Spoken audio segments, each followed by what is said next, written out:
அன்பார்ந்த ஞானஒளி YouTube channel நேயர்கள் அனைவருக்கும் வணக்கம். இந்த பதிவில் மீன ராசி அன்பர்களுக்கு சுக்கிரன் பெயர்ச்சி பலன்கள் காணலாம்.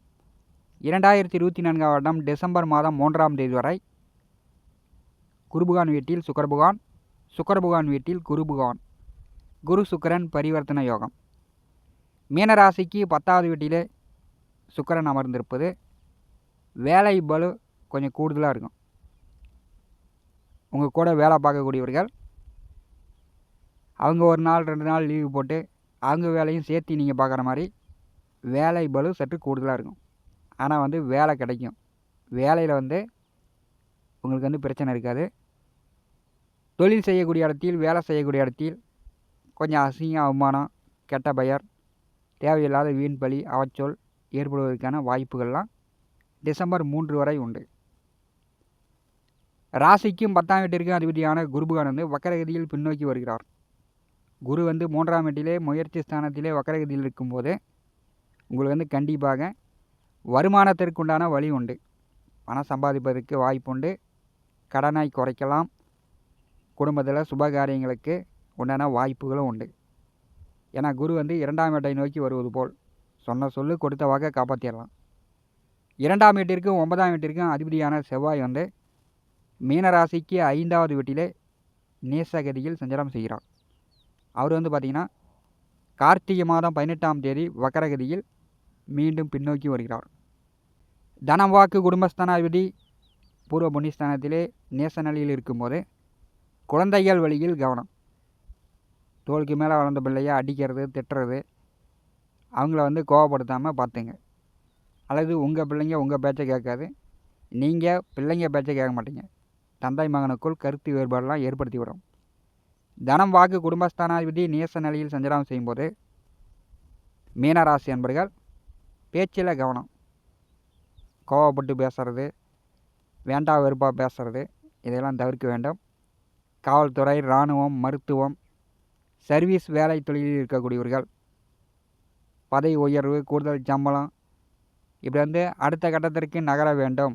அதுக்குண்டான வாய்ப்பு இருக்குது. அப்படின்னா இந்த ஆண்டு இறுதி வரை, அதாவது குரோதி வருஷம் முடியும் வரை செவ்வாயினுடைய நிலை சாதகமில்லாமல் இருக்கும்போது பண வரத்து ஓரளவு சாதகமாக இருக்கும்.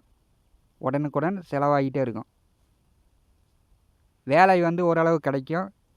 ஆனால் உயர்வு என்பது இந்த ஆண்டு முடியும் வரை மீனராசி என்பதற்கு இல்லை. மீனராசிக்கு 12வது வீட்டிலே சனி பகவான் அமர்ந்திருக்கிறார். 7 நாட்டு சனியில் விரையச்சனி. சனி வக்கர நிவர்த்தி அடைந்து முன்னோக்கி வரும்போது மீண்டும் பழையபடி நீங்கள் பயணங்கள் அதிகரிக்கும். கோயிலுக்கு போகிறது, பாத யாத்திரை, கிரிவலம் இப்படி நீண்ட தூர பயணங்கள், காலுக்கு அதிக அலைச்சலை இந்த சனி பகவான் 12வது வீட்டில் அமர்ந்திருக்கும் போது ஏற்படுத்துவார். தேவையில்லாத திடீர்னு செலவுகள் மீனராசி என்பளுக்கு வந்துக்கிட்டே இருக்கும். 9வது வீட்டிலே சூரியன் புதன் அமர்ந்திருப்பது சிறப்பு. குரு பார்வையில் இருக்கும்போது அரசு வேலைக்கு முயற்சி செய்யக்கூடியவர்கள், தேர்வு எழுதக்கூடியவர்கள் இந்த காலகட்டத்தில் எழுதலாம். தந்தை வழி உறவுகள் மூலம் உதவி, ஆதரவு உண்டு. வாக்கிய கணித பஞ்சாங்கப்படி 2024 வருஷம் டிசம்பர் மாதம் 3ஆம் தேதி விடியற்காலை தனுசு ராசியிலிருந்து மகர ராசிக்கு சுக்கிரன் பெயர்ச்சி ஆகிறார். தமிழ் மாதப்படி கார்த்திகை மாதம் 18ஆம் தேதி முதல் மார்கழி மாதம் 15ஆம் தேதி வரை ஒரு 27 நாட்களுக்கு மகர ராசியில் சுக்கிரபகவான் சஞ்சாரம் செய்யும்போது மீனராசிக்கு 11வது வீடு தைரிய வீரிய சகோதர சகாயஸ்தானத்திற்கும் அஷ்டமத்திற்கும் அதிபதியானவர் லாபஸ்தானத்திலே சஞ்சாரம் செய்யும்போது அடுத்த 27 நாட்கள் மொத்த அண்ணன் அக்கா உடன் பிறந்தவர்கள் வழி உதவிகள் உண்டு. புதிய தொழில் தொடங்கலாம். புதுசாக வியாபாரம், ஏற்றுமதி, இறக்குமதி, பிஸ்னஸ்ஸு, புதிய வருமானத்திற்குண்டான வழி மீனராசி என்பளுக்கு கிடைக்கப் போகிறது. குருபுகான் பார்வையிலும் செவ்வாய் புகான் பார்வையிலும் சுக்கிரபகவான் அமரும்போது அடுத்த 27 நாட்கள் நண்பர்கள் மூலம் உதவிகள் கிடைக்கும். புதிய நண்பர்கள், தெரியாதவர்கள் கூட உங்களுக்கு உதவிக்கு வருவாங்க. புதிய தொழில், புதிய வியாபாரம் செய்து அதன் மூலம் நல்ல வருமானங்கள் பார்க்கலாம். லாபஸ்தானத்திலே சுக்கிரபகவான் வரும்போது மொத்த அண்ணன் அக்கா உடன் பிறந்தவர்கள் குடும்பத்தில் சுபகாரியங்கள் நடக்கும். சுப விசேஷ வீடுகளுக்கு சென்று வரக்கூடிய வாய்ப்புகள் அடுத்த 27 நாட்கள் மீனராசி என்பளுக்கு உண்டு. 11வது வீட்டிலே லாபஸ்தானத்திலே தைரிய வீரியஸ்தானாதிபதி வரும்போது அண்ணன், அக்கா, தம்பி, தங்கை, உடன் பிறந்தவர்கள் ஆதாயம் உதவி உண்டு. செய்கின்ற வேலை தொழில் இந்த காலகட்டம் மிக சிறப்பான வருமானத்தை கொடுக்கும். அதிக பண லாபங்களை கொடுக்கும். விலை உயர்ந்த ஆடை ஆபரணம், தங்க நகை, இப்படி வந்து விலை உயர்ந்த பொருட்கள் வாங்கக்கூடிய வாய்ப்புகள் மீனராசி என்பளுக்கு இந்த 27 நாட்கள் உண்டு. குருபகவான் பார்வையில் சுக்கிரபகவான் அமர்ந்திருக்கும் போது இந்த 27 நாட்கள் உங்களுடைய முயற்சிகள் வெற்றியாகும். தைரியமாக வந்து எந்த காரியத்தையும் நீங்கள் வந்து முயற்சி செய்யலாம். செவ்வாய் பார்வையில் சுக்கிரன் அமரும்போது எதிர்பாலினவர்களிடம் மீனராசி என்பர்கள் கொஞ்சம் கவனமாக இருக்கணும். ஏன்னா வந்து செவ்வாய் வந்து பலம் இழந்து நேச நிலையில் இருக்கும்போது அவர் வந்து சுக்கிரபகவானை பார்வை செய்யும்போது காதல் விவகாரங்களில் போய் மாட்டிக்கிட்டு பெற்றோர்களுக்கும் சங்கடப்படுத்துகிற மாதிரி ஒரு சூழ்நிலையை இந்த செவ்வாய் சுக்கிரன் பார்வை ஏற்படுத்திவிடும். இதில் வந்து மீனராசி என்பர்கள் கொஞ்சம் கவனமாக இருந்தீங்கன்னா இந்த 27 நாட்களை கடந்து விடலாம். மீனராசியில் ராகு அமர்ந்திருக்கிறார். இன்னொரு 5 மாத காலம் ஜென்ம ராகுவாக இருக்கிறது. உத்திரட்டாதி நட்சத்திரம் 2ஆம் பாதத்தில் பிறந்தவர்கள் பார்த்திங்கன்னா வந்து எதற்கும் வந்து ஆசைப்படாதீங்க. பெரிய அளவு ஆசைப்பட்டீங்கன்னா உங்களுக்கு வந்து ஏமாற்றங்களே மிஞ்சிருக்கும். ஜென்ம ராசியில் ராகு வரும்போது எந்த காரியமும் எடுத்த காரியமும் ஒரு தடையாகத்தான் இருக்கும். ஏன்னா வந்து ஒரே குழப்ப நிலையை ஏற்படுத்துவார். 7ஆம் வீட்டிலே கேது அமர்ந்திருக்கும் போது குரு பார்வையில் கேது இருக்கும்போது ஓரளவு பரவாயில்ல. இறைவனுடைய அனுகிரகத்தால் மீனராசி என்பளுக்கு வாழ்க்கை துணையிடம் கருத்து வேறுபாடு வந்தாலும் பெரிய அளவு பிரச்சனை இல்லாமல் ஓடிக்கொண்டிருக்கிறது.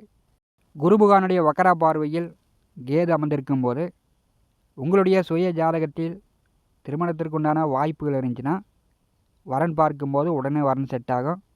திருமணம் நடக்கக்கூடிய வாய்ப்புகளும் மீனராசி என்பளுக்கு உண்டு. 7ஆம் வீட்டிலே கேது அமர்ந்திருக்கும் போது திருமணமானவர்கள் வாழ்க்கை துணையிடம் கொஞ்சம் அனுசரித்து விட்டு கொடுத்து சந்தோஷமாக மகிழ்ச்சியாக செல்ல வேண்டும்.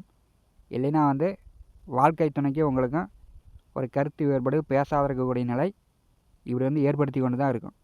இன்னொரு 5 மாத காலம் கொஞ்சம் அனுசரித்து சென்றீர்கள் என்றால் அடுத்து வரக்கூடிய கிரக மாற்றங்கள் மிகச்சிறப்பான யோகத்தை மீனராசி என்பளுக்கு கொடுக்கும். மீனராசிக்கு 11ஆவது வீட்டிலே சுக்கிரபகவான் வரும்போது பூரிய சொத்து சார்ந்த பிரச்சனைகள், இது பங்காளிகள், அண்ணன் தம்பியிடம் பூரிய சொத்து சார்ந்த பிரச்சனைகள் இருந்துச்சுன்னா அதில் நீங்கும். சொத்து பத்திரங்களை பேங்கில் அடமானம் வைத்து கடன் பெற்றவர்கள் அந்த கடனை கொடுத்து அடைத்து விட்டு பத்திரங்களை வாங்கிடலாம். அதற்குண்டான வாய்ப்புகளும் 11ஆவது வீட்டிலே சுக்கிரபகவான் வரும்போது ஏற்படுத்துவார். விவசாயத்தில் பூஞ்செடி வைத்து பூ எடுத்து கொண்டிருப்பவர்கள் அதிக மகசூல் வரும். பூ விளைச்சல் நன்றாக வரும்போது அதிக அளவில் பணம் வரும். விவசாயம், மண், நிலம், பூமி சார்ந்த வேலை தொழில் செய்து கொண்டிருப்பவர்களுக்கு அடுத்த 27 நாட்கள் மீனராசி என்பளுக்கு நல்ல லாபங்கள் பார்க்கலாம். விவசாயம், மண், நிலம், பூமி சார்ந்த வேலை தொழில் செய்து கொண்டிருப்பவர்கள் அடுத்த 27 நாட்கள் அதிக அளவில் பணம் சம்பாதிக்கக்கூடிய லாபம் எடுக்கக்கூடிய வாய்ப்புகள் மீனராசி என்பளுக்கு உண்டு. ஓரளவு 7.5 நாட்டு சனியில் விரையச்சனியாக இருந்தாலும் ராகு கேதுனுடைய நிலை சாதகமில்லாமல் இருந்தாலும் மாதக்கிரகமான சுக்கிரபகவானுடைய பெயர்ச்சி மீனராசி என்பளுக்கு மன மகிழ்ச்சியும் குடும்பத்தில் சந்தோஷத்தையும் ஏற்படுத்துகிறது. இதை வந்து பயன்படுத்தி கொள்ளுங்கள். இந்த காணொலியை பற்றி உங்களுடைய மான கருத்துக்களை நம்முடைய கான்பாஸில் பதிவு செய்யுங்கள். நம்முடைய ஞான ஒளி யூடியூப் சேனலை பார்த்து கொண்டு இருக்கக்கூடிய அமர்கள் இதுவரை சப்ஸ்கிரைப் செய்த அன்பர்கள் மறக்காமல் நம்முடைய சேனலை சப்ஸ்கிரைப் செய்து கூட இருக்கின்ற ஆல் பட்டன் அழுத்திங்க. தினந்தோறும் நம்முடைய சேனலில் ஜோதிட பலன்கள் பதிவிடப்படும். உடனுக்குடன் பார்த்து பயன்பெறுங்கள். நன்றி, வணக்கம்.